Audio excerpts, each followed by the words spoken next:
बिस्मिल्लाहिर्रहमानिर्रहीम। अस्सलाम वालेकुम डियर स्टूडेंट्स। केमिकल इक्विलिब्रियम का topic ionic product of water. तो सबसे पहले देखते हैं आयनिक प्रोडक्ट ऑफ वाटर क्या चीज़ होती है। तो ionic product of water multiplication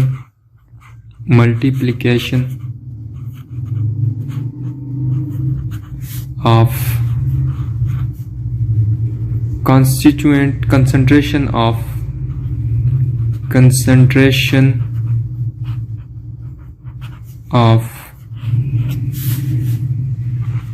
constituent ions of water at equilibrium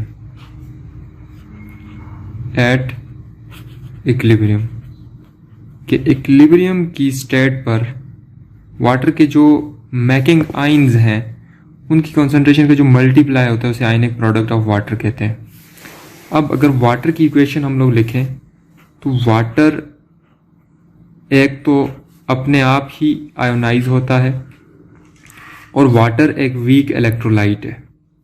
weak electrolyte mean कि ये बहुत ही कम आयोनाइज होता है कि अगर हम लोग वाटर के 55.5 करोड़ मालिक्यूल्स लें, अगर इसके इतने मालिक्यूल्स लिए जाएं तो उसमें से जो हाइड्रोजन आइंस बनते हैं वो 10 की पावर -7 होते हैं, प्लस जो हाइड्रोक्सिल आइंस होते हैं वो 10 की पावर -7 होते हैं। तो इतने कम बनते हैं ये आइंस के इस वजह से हम लोग वाटर को वीक इलेक्ट्रोलाइट कहते हैं। अगर हम इसके ऊपर law of mass action apply करें तो यहाँ से आंसर आएगा KC is equal to concentration of hydrogen ions into concentration of hydroxyl ions divided by concentration of water. अब ये वाटर यहाँ पर मल्टीप्लाई हो रहा है तो वहाँ पे डिवाइड हो रहा है, वहाँ पे जाके मल्टीप्लाई हो जाएगा। तो कैसी मल्टीप्लाई बाय यहाँ पे कंसंट्रेशन ऑफ वाटर लिखेंगे इज इक्वल टू हो जाएगा concentration of hydrogen ions multiply by concentration of hydroxyl ions. अब क्योंकि वाटर के 55.5 करोड़ में से 10 की पावर -7 हाइड्रोजन आइंस बनते हैं, 10 की पावर -7 हाइड्रोक्सिल आइंस बनते हैं, यानी ये बहुत ही कम है। इसीलिए वाटर की जो कंसंट्रेशन है उसके ऊपर कोई फर्क नहीं पड़ा।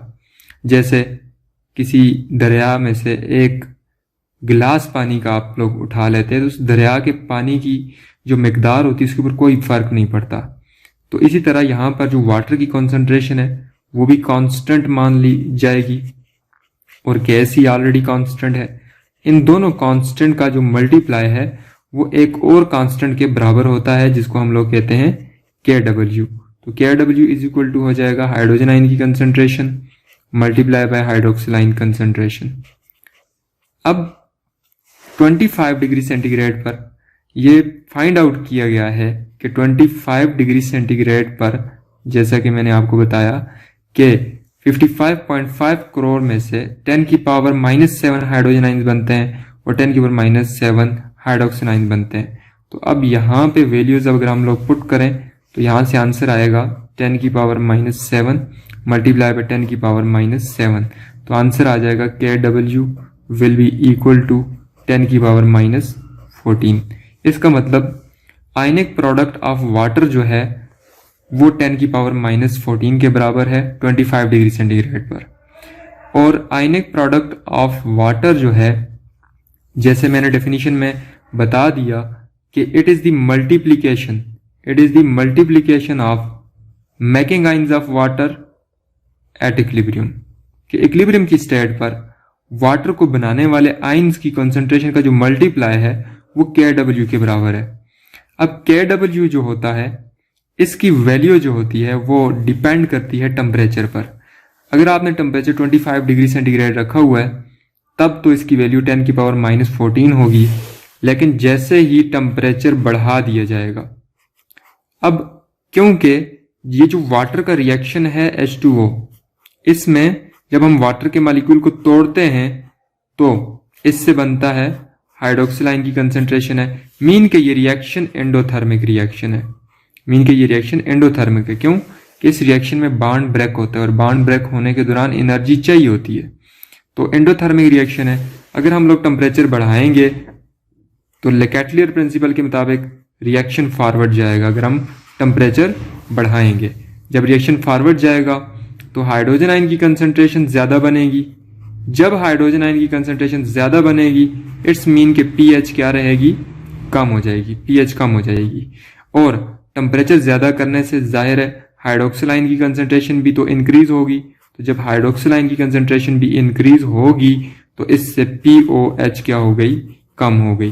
तो हम लोग इस तरह रिलेशनशिप देख सकते हैं कि टेम्परेचर का डायरेक्ट रिलेशन है KW के साथ, कि KW उतना ही ज़्यादा होगा जितना टेम्परेचर ज़्यादा होगा और इसके आयन्स भी ज़्यादा से ज़्यादा बनेंगे।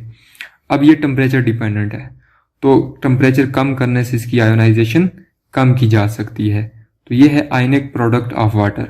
तो इसकी डेफिनेशन में मैंने लिखा था मल्टीप्लिकेशन, यानी वाटर के जो केटाइन और वाटर का जो एनाइन है उसकी कंसंट्रेशन को जब आप मल्टीप्लाई करते हो तो इससे जो आंसर आएगा वो KW के बराबर होगा। इसी तरह आयनिक प्रोडक्ट ऑफ वाटर जो है इसको हम यूज करते हैं pH के कॉन्सेप्ट में। अब क्योंकि यहाँ हाइड्रोजन आयन की जो कॉन्सेंट्रेशन है वो बराबर है 10 की पावर -7 के। अब 10 की पावर -7 एक बहुत ही छोटी वैल्यू है। ये वैल्यू फ्रैक्शन में है कि ये 0.00001 के बराबर आएगी। मीन कि मैं इसको ऐसे भी लिख सकता हूं कि ये वैल्यू जो है इस तरह भी इसको मैं लिख सकता हूं। तो ये वैल्यू फ्रैक्शन में है। एक साइंटिस्ट थे जिनका नाम था सोरेनसन। उन्होंने हमारे लिए इस कॉन्सेप्ट को ईजी बनाया कि इतनी कम वैल्यू को हम अगर दो इस तरह की कम वैल्यूज हों, जैसे हाइड्रोजन और हाइड्रोक्सिल की दोनों की वैल्यू 10 की पावर -7 है, अब ये वैल्यूज पॉइंट में है, तो हमारे लिए कंपेयर करना मुश्किल है। इसलिए सोरेनसन नामी साइंटिस्ट ने ये बताया कि आप लोग इस वैल्यू को नेगेटिव लॉग ले सकते हैं। जब आप नेगेटिव लॉग लेंगे तो ये वैल्यू होल नंबर में कन्वर्ट हो जाएगी।